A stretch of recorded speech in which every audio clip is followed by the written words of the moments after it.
They made all of us believe, at least in my estimation, that they were going to do the right thing. That it wasn't going to be about narrative. It wasn't going to be about fatigue. It was going to be about the player. The problem is this. If you're going to stand on it, stand on it. If the same voters think you the MVP, then you got to be the best quarterback in the league if we're telling everybody you're the most valuable quarterback in the league. Well, now tuned in to the Dark Times channel. And so here we go again, back with another one. Welcome back to the Dark Times channel. And I want to go ahead and dive into a topic, somewhat of a touchy topic, somewhat of a sensitive topic of a sensitive nature, something that's been buzzing, and that's DEI, diversity, equity, inclusion. Because Josh Allen just walked away with his first MVP, and there's a lot of people out here that doesn't necessarily think that he deserved to win it, especially over Lamar Jackson. What was your reaction when you saw Josh Allen being named MVP? I thought it was wrong. I think, you can make a case that Josh Allen did more with less because Stephon Diggs is gone. He doesn't have a really go-to number one receiver. Amari Cooper really hadn't panned out. You can make a case he did more with less. But if Lamar Jackson won the MVP last year, this year has been probably 1.5 times better than it was last year. I think he wound up with, 4 picks? 4. 3 of them weren't his fault, Dan. We can pull the tape. 3 of them were not his fault. So imagine if he ends a season 40-plus touchdowns in 1 pick that you really can attribute to him. And so absolutely, no doubt about it. And there's a reason why Lamar Jackson beat out Josh Allen for the best quarterback of the year.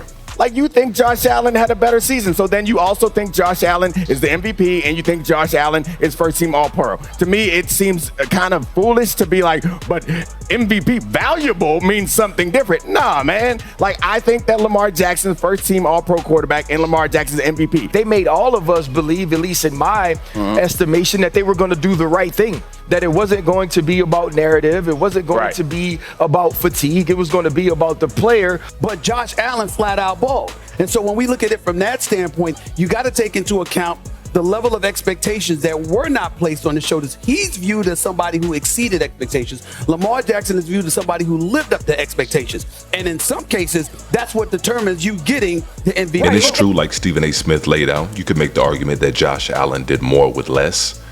But I don't think so. I don't see it that way, because at the beginning of the season, when Derrick Henry signed with the Baltimore Ravens aren't the only team that had an opportunity to sign Derrick Henry. Anybody could have signed Derrick Henry for the right price. He's only getting around $9 million a season. I say only with quotation marks. In the scheme of the NFL, that's not a whole lot of money. And so a lot of teams were out on Derrick Henry. Nobody thought that Derrick Henry could have the kind of season that he had, in which he almost had 2,000 yards rushing as a 30-year-old running back. And then on top of that, nobody thought that the Baltimore Ravens receiving core was a top 10 receiving core in the NFL. And then on top of that, the Baltimore Ravens defense wasn't very good all year long. And so I don't even think you can make the argument that Josh Allen did more with less. I think when it comes to talent and coaching and what he had around him, I would probably call it even. I would probably call it a squash. This is interesting. Tell me this. Do you feel like Josh Allen should have won MVP? Lamar Jackson was the MVP, and I talked about that during the season. But I also spoke about voter fatigue. And Shay knows this. He loves GOAT James. LeBron James should have more MVPs than he does. And I think sometimes these great players, these all-time great talents, begin to compete against themselves. And I think that's where Lamar Jackson is as well. It's also a narrative-driven award. The problem is this.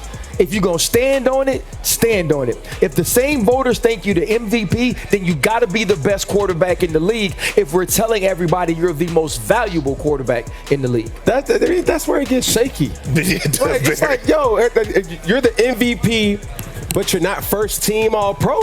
How is that possible? Yeah. Hello? How is that possible? We need answers. Stephen A., we talked about this, and you've talked, we and I said, how is Marc Gasol the defensive player of the year, and he's second team all defensive? LeBron is first team. So you don't give it to a guy that's on the first team. Right. You give it to a guy that's on the second team. Lamar, I'm like, hold on.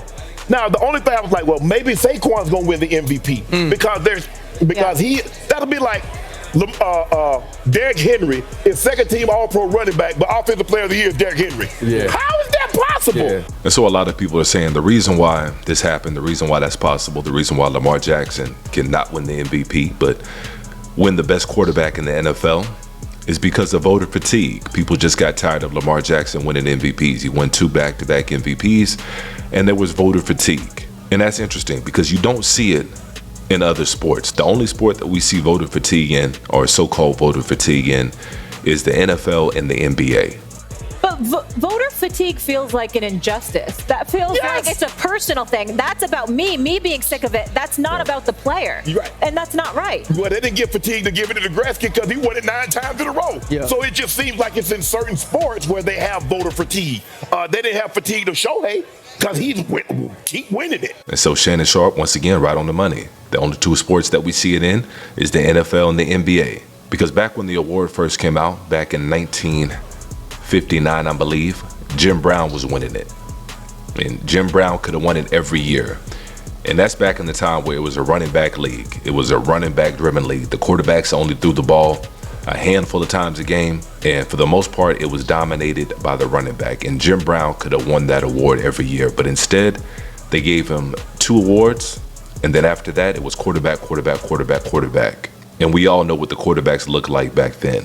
And I'm not sitting here and complaining about it. It's a business at the end of the day. And the people who are watching these games, you want your consumer, you want your audience to be happy.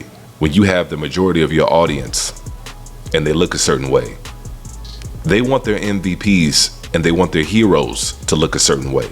You're going to give it to the people who look like the people in your audience. That's what a smart business person would do. And that's exactly what the NFL does, and the NBA, to some degree, has done that in the past before. But it's a hot topic right now on social media, and definitely a lot of debating going on social media, and some fans think that the NFL made the right call. You know, Josh Allen is great. He's been one of the best quarterbacks in the league.